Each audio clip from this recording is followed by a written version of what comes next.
review golf products for a living. Literally every year I review dozens of different products, and these are the 5 things that right now in the spring of 2025 I am most excited about. Let's do this thing.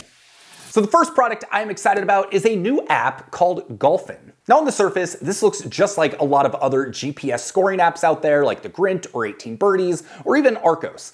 But that's not really what it's about. Yes, you can keep score. Yes, you can get GPS yardages. Yes, you can track your statistics. But what Golfin is doing differently is they're rewarding you for playing golf. Essentially what they've set up is like credit card miles for playing golf. Literally, you download the app, you start a round, you play golf, you get points, you get rewarded. And when I say get rewarded, I mean actually get rewarded. You're gonna get points when you play, and those points can be redeemed to enter sweepstakes. They've already given away sweet access at the Waste Management. They've given away a 9-day trip to Ireland, a bottle of Pappy Van Winkle. They're doing pretty major giveaways on a regular basis, but also once their marketplace is live, you're gonna be able to go and buy clubs and golf stuff, like real physical things from just playing golf. The more you interact with the app, the more ways you can earn. There will be memberships, and these are going to allow you to accelerate your earnings, but there's all sorts of gamification stuff that's built into this app that makes you want to play more because there are so many different chances to earn more. And so in the world of golf apps, I have yet to see anyone do anything really like this.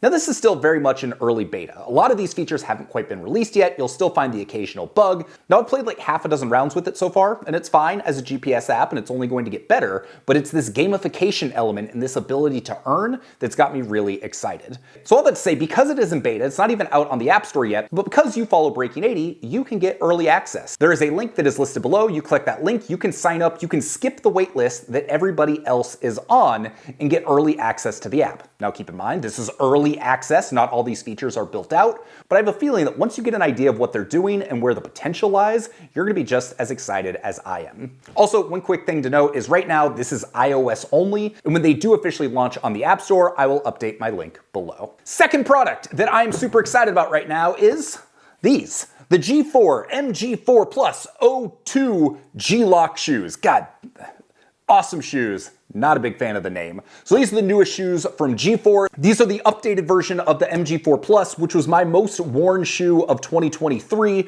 And for this model, they've done some significant style upgrades, but most importantly, they got the G-Lock treatment, which means actual spikes. There's a lot of things I like about the shoe. For one, the styling. I think it's a really good looking shoe. Uses lots of premium materials, which I've been a fan of. But I think most importantly, it's the fact that this is one of the first tour level spiked shoes that feels like I'm wearing a spikeless shoe.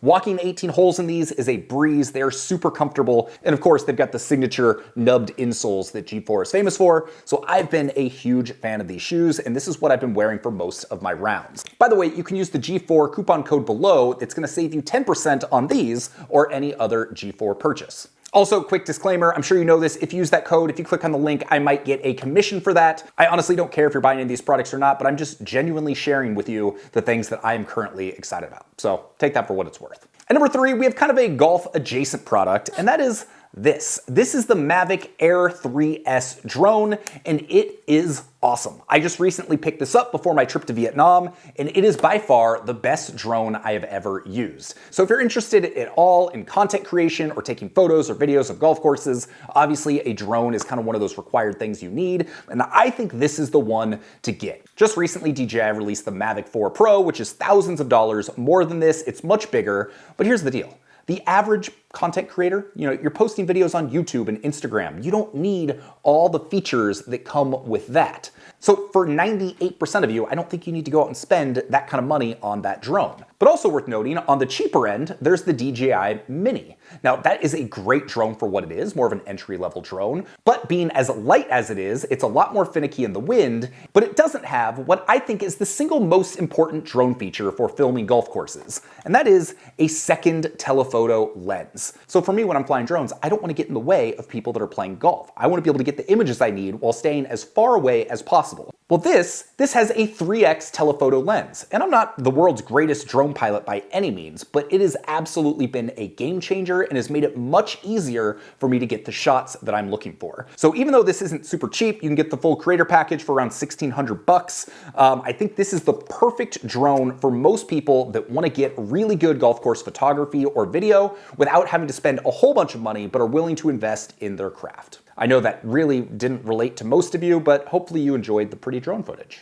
Okay, the fourth thing is something I'm still not totally sure on, but initial reports have me pretty excited, and that is this. This is the PXG Bat Attack ZT putter. So this is the latest zero torque putter from PXG. If you've been following putters at all, you undoubtedly have heard of Lab Golf. So I've reviewed the Lab DF3, I've reviewed the Lab Mez 1. They're the ones that popularized the idea of a zero torque putter. Now essentially what that means is it's going to bring the putter head back to square no matter what your backswing does. So essentially, as long as you can aim at the right line, it's going to take all of like this movement out of it. So theoretically, it's going to allow you to more consistently make more putts. Now to be clear, I have loved the Lab putters that I have used. I have been using the Mez 1 for the last 6 months and it is fantastic. But now after playing 2 rounds with this, what I have found is that I like the feel off the face a little bit better. It is much easier to lag putt and control distance with this than it is with either of the other Lab putters. Now I found it really challenging with the DF3, although I haven't practiced with it a ton lately. It's better on the Mez 1, but it's still something I'm kind of adapting to and it's not perfect. But with this, the face just feels really good and I found it a lot easier to judge distance with this putt than either of the Lab putters I have tested. That being said, so far, I have not quite had the same confidence in those like short 5 to 10 foot putts. The Lab on some of those short knee knocker putts almost makes it feel automatic. This is definitely solid in that regard, but I haven't quite built up the confidence with this as I have with the Labs. So it's gonna take me a few more rounds with this to get comfortable with it and see if it's something I'm actually considering switching over to permanently. But my initial thought is honestly really good. I've been very impressed with this Bat Attack ZT putter so far. And finally, the last thing I'm excited about is another non-golf product, but from a golf brand, and that are these. These are the Randstad jeans from Redvinly, and ever since I got them about a month and a half ago, I have worn them almost every single day. So if you know anything about Redvinly, you know their most famous product is their pull-on shorts. Sounds weird, but they are great. And so they have evolved those into these, which are pull-on jeans.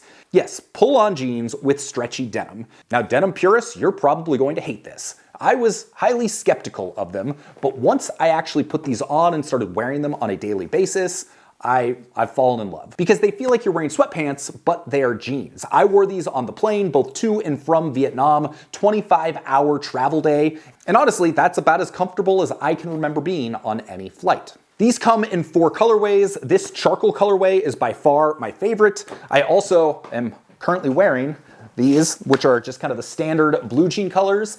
And then there are 2 other colors, a much lighter gray and a much lighter blue denim that to me kind of look like they're straight out of the 80s. Not necessarily my vibe. I definitely go for the darker gray and the darker blue, but these 2 pairs, absolutely love. So if you're someone who wears Redvinly golf shorts or Redvinly apparel, if you're looking for more of a lifestyle piece that you could certainly still wear on the golf course, they perform great. If you're going to like your average Muni down the street, they don't care about jeans. By all means, these are great golf pants, but they do look like jeans. So if you're going to a higher end club with the stricter dress code, then these probably aren't going to be the ones. Oh, and real quick, bonus favorite thing, this hat.